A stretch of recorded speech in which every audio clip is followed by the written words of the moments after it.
Everybody, welcome to your Section 5 notes. Make sure you get your green sheet out and open to the part that's titled Section 5, Mass and Volume. It should look like what you see on your screen. So pause the video if you need to go find your green sheet, and I will be here waiting for you. Welcome back. Alright, so we're going to start at the top here. Mass, or the definition for mass, is the amount of matter in a substance or the amount of stuff in a substance. The unit that we use to measure mass is grams, right? And the symbol for grams is G, right? An instrument that we use to measure mass would be an electronic balance. Alrighty, so I just want to give you a little bit of visual here, so I'm going to go up in my PowerPoint just a little bit. Alright, so we looked at this picture for our what do you see, what do you think? And if we're looking at how easily, right, this woman is holding up the aluminum block compared to how difficult it is for this gentleman to hold up the lead block, right? There must be more stuff in this lead block that's causing it to, right, weigh more. And weight is something similar to mass. The main difference is that weight takes into account the gravitational pull of where you're at. Right? So we use mass in science because mass is always the same no matter where you are. If we take the mass of myself or of you on Earth and on the moon, it would be the same. But if we took our weight on the Earth and on the moon, right, they would be different because the Earth and the moon have different gravitational forces, right? Because the Earth is so much larger, it has a stronger gravitational pull, making me feel heavier while I'm here compared to on the moon where I would be dunking on like a 12-foot rim. Right, so I'm waiting for them to start a basketball league on the moon. Alrighty, so this balance here, right, will be something that we will often use in class to measure how much stuff is in an object, right? And the higher that number reads, right, the more stuff that is in there. Alright, the next variable of density that we're going to talk about is volume. And volume tells us the amount of space an object takes up. Right? We measure volume with units in either cubic centimeters or millimeters. You might also see cubic centimeters referred to as centimeters cubed. Right, now these symbols for these two units would be either a cm with a 3 exponent, right, so cm3, or ml. So the cm3 is for cubic centimeters and the ml is for milliliters. Alright, it should be a lowercase m and a capital L every time you write it. Alright, so the case does matter here. If you made this a capital M, right, that would make it a megaliter, which is about 1 billion times larger than a milliliter. The instrument that we would use to find volume, or the most accurate instrument we could use, would be a graduated cylinder. Alright, now there's a couple instances where we could be a little bit more accurate without a graduated cylinder, and we'll talk about that in a second. But in class and when we're in lab, we will often be using a graduated cylinder. Alright, so our exception to using a graduated cylinder will be if we're finding the volume of a cube or a box. Right? In that instance, and I'm sure you're already thinking it right now, we will use length times width times height. Alright. Now that's going to give us cubic centimeters, while a graduated cylinder will always give us milliliters. Right? And that's why we have two units that are about the same. Right? So we get the cubic centimeter from when we have a centimeter in length. Right? Our length is measured in centimeters, our width is measured in centimeters, and our height is measured in centimeters. So when we have a centimeter times a centimeter times a centimeter, that would give us a centimeter cubed. Just like in math class, if you had x times x times x, you would have x cubed. Now, a box or a cube is not the only shape that we can measure the volume of with a ruler and not use a graduated cylinder. We could also do it for a cylinder or a sphere, right? But we're probably not going to be doing that in class.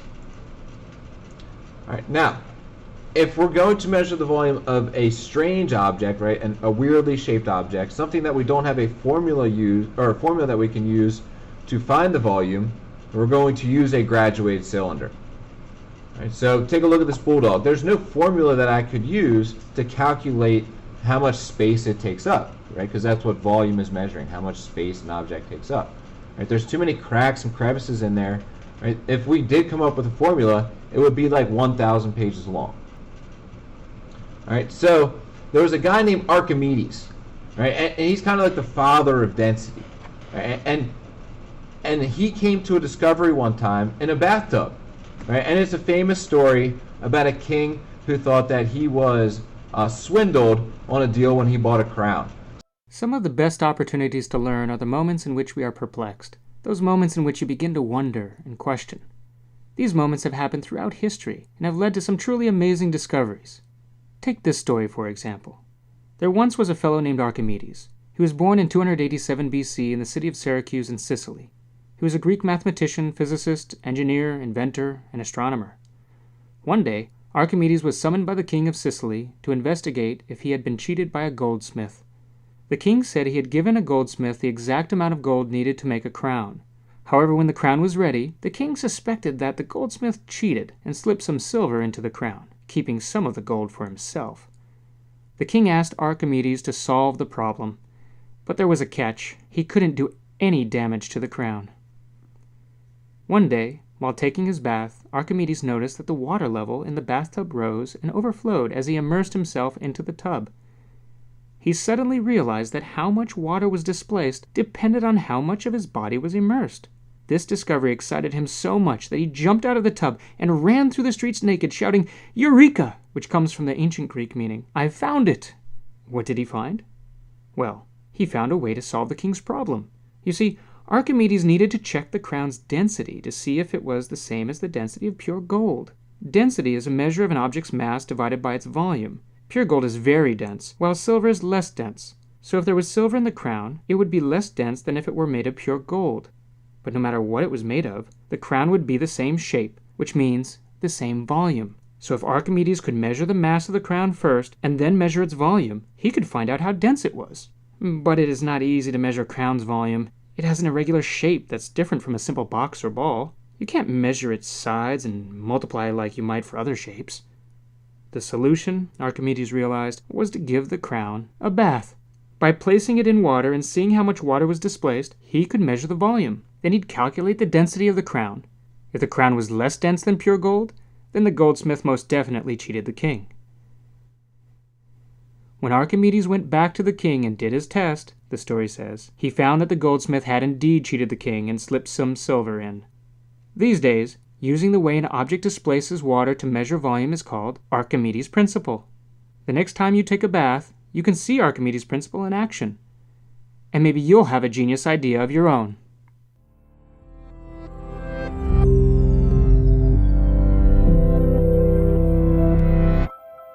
All right, so in lab soon, you're going to have to measure volume using a graduated cylinder. So I want to just go over a little bit of how we do this.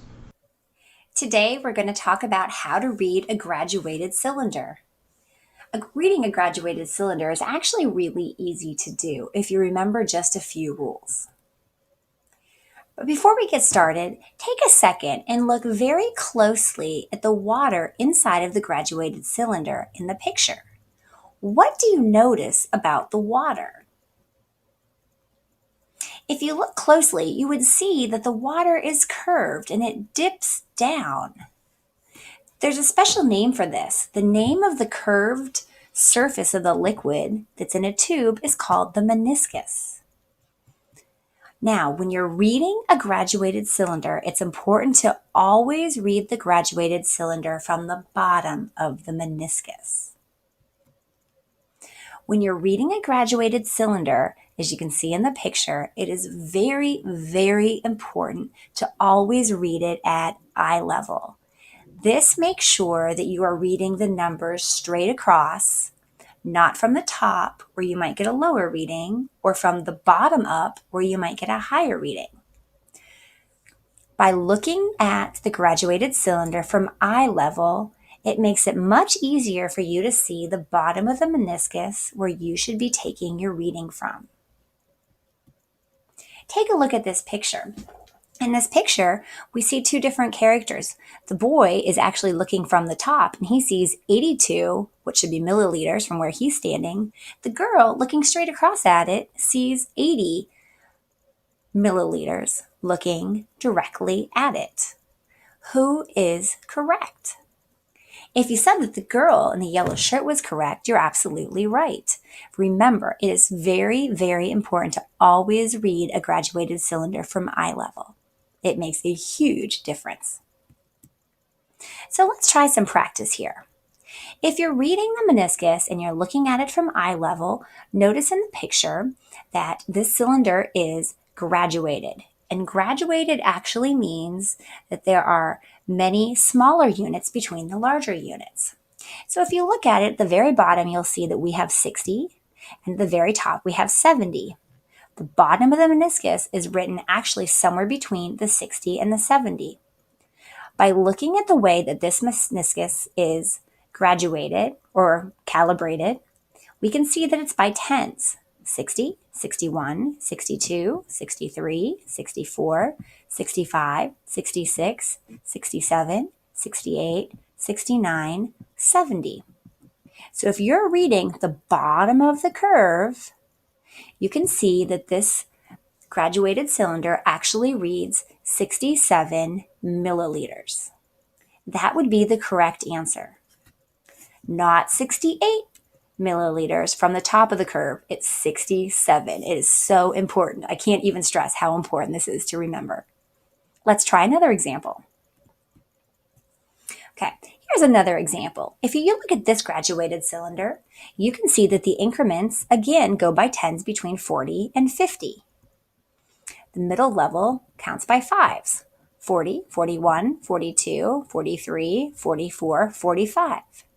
Now, as we're reading from the bottom of the meniscus, the best reading here would be 43 milliliters.